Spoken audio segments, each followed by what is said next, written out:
नमस्कार दोस्तों, आप लोगों का बहुत बहुत स्वागत है डेली बाय स्टोरी चैनल पर। उम्मीद करता हूं कि आप लोग बहुत अच्छे होंगे। दोस्तों, आज मैं जो आपको कहानी सुनाने जा रहा हूं वो बलरामपुर जिला की एक सच्ची कहानी है। एक दिन एक लड़की जो क्लास 6 में पढ़ रही होती है और उसकी छुट्टी उस दिन जल्दी हो जाती है। जब वो अपने घर पर आती है तो गेट पर खड़ी होकर माँ को आवाज लगा रही थी, लेकिन जब उसने गौर से सुना तो माँ के कमरे से अजीबोगरीब आवाज निकल रही थी और लड़की उस कमरे के करीब जाती है। देखती है कि दरवाजा अंदर से बंद है, लेकिन लड़की सोचती है कि दरवाजा खटखटाऊं। थोड़ी देर तक जब दरवाजा खटखटाया, जब कोई हलचल नहीं होती है तो वह खिड़की से झांकती है तो देखती है कि उसकी माँ नग्न अवस्था की स्थिति में है और वह पड़ोस वाले अंकल के साथ कुछ ऐसा काम कर रही थी जो उस लड़की के आंखों से देखा नहीं जा रहा था। और वह डरकर बाहर वाले दरवाजे पर आकर बैठ जाती है और वह इंतजार कर रही थी कि कब मेरी माँ दरवाजा खोले और मेरे पास आएगी। उस लड़की को प्यास से घुटन भी हो रही थी। और फिर जब दरवाजा खुलता है तो आखिरकार उस लड़की के साथ क्या होता है, आइए जानते हैं। इस घटना को जानने के लिए वीडियो को पूरा देखें। और हाँ दोस्तों, आप लोगों से हाथ जोड़कर रिक्वेस्ट करता हूं कि आप लोग चैनल पर नए हो तो चैनल को सब्सक्राइब कर लो, वीडियो को ज्यादा से ज्यादा शेयर करिए। और दोस्तों, इस घटना को सुनाना मेरा मकसद ये नहीं कि किसी के भावना को ठेस पहुंचाया जाए। यह वीडियो केवल लोगों को जागरूक करने के लिए है।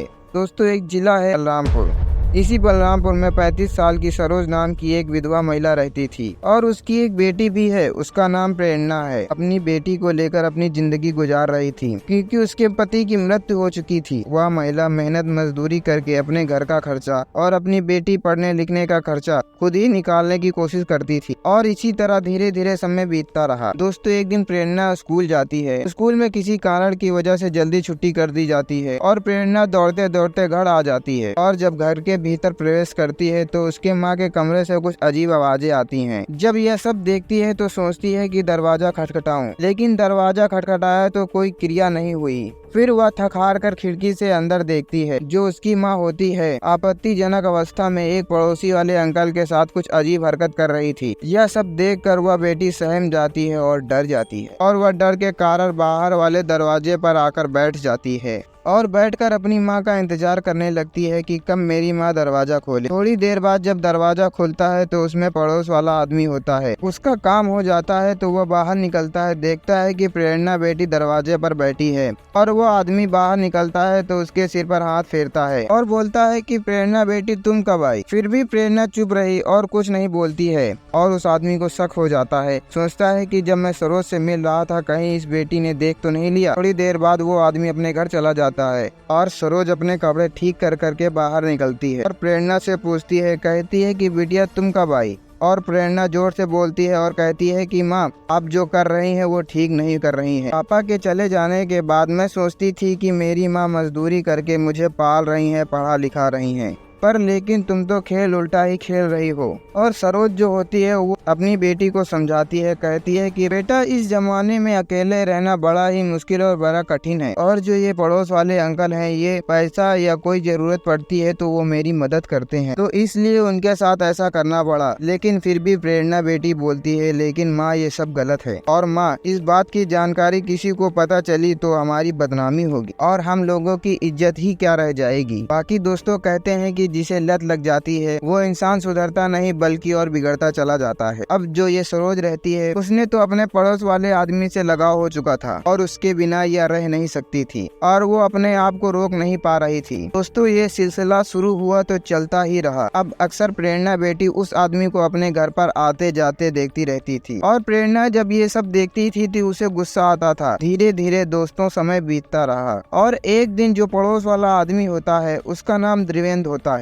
त्रिवेंद्र आता है और सरोज से कहता है कि सरोज, मेरा एक दोस्त है और उसका दिल तुम्हारी बेटी पर आ गया है। अगर तुम अनुमति दो तो तुम्हारी बेटी के साथ वो संबंध बनाना चाहता है। जब ये बात सरोज सुनती है तो वो गुस्सा होती ही नहीं है और सोचती नहीं है कि कोई उसकी नाबालिग बेटी के साथ दुष्कर्म करना चाहता है। और सरोज कहती है कि पहले मैं अपनी बेटी से पूछ लूंगी, उसके बाद मैं बताऊंगी। दोस्तों, लोग ममता की मूरत को माँ मानते हैं, पर यहाँ पर ये बात झूठी साबित हो जाती है। एक माँ ही अपने बच्चों का दुख का कारण बन जाती है। और दोस्तों जो सरोज रहती है वो एक दिन प्रेरणा से कहती है कि बेटा अगर तुम चाहो तो हमारी घर की स्थितियाँ सुधार सकती हो। प्रेरणा बेटी जो अंकल आते हैं मेरे पास, उनका एक दोस्त है, वो तुम्हारे साथ रात गुजारना चाहता है। प्रेरणा इतनी समझदार थी कि वो जान रही थी कि हमारी माँ क्या कहना चाहती है। वो इस बात को तुरंत समझ जाती है और कहती है कि माँ मैं ऐसा नहीं कर सकती हूँ, और जो तुम देवेंद्र अंकल के साथ मिल रही हो इस बात को जल्दी से जल्द समाप्त कर दो, नहीं तो कल को बहुत ही बड़ी मुश्किल पड़ जाएगी। बाकी सरोज इस बात को इग्नोर कर देती है और वो देवेंद्र से कहती है कि मेरी बेटी तैयार नहीं है, बाकी अगर तुम चाहो तो तुम्हारे दोस्त के साथ मैं संबंध बना लूंगी। और इसके बाद देवेंद्र अपने दोस्त को बुलाता है और सरोज के साथ संबंध बनाने को कहता है। अब धीरे धीरे समय इसी तरह बीतता रहा। प्रेरणा कहीं न कहीं ये देख रही थी कि पहले देवेंद्र अंकल आते थे, अब एक और आदमी आता है और माँ उसके साथ कमरे में चली जाती है। कुछ दिन ऐसे ही बीते।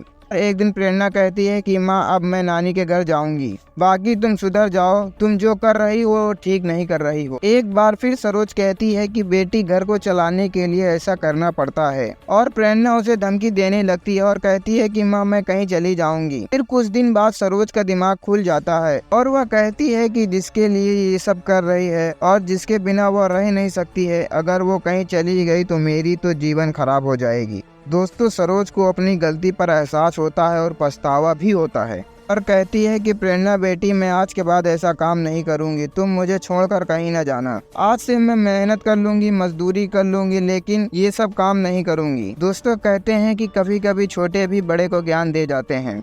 तो इस घटना को सुनाने का मेरा मकसद ये नहीं था कि किसी की भावना को ठेस पहुँचाया जाए।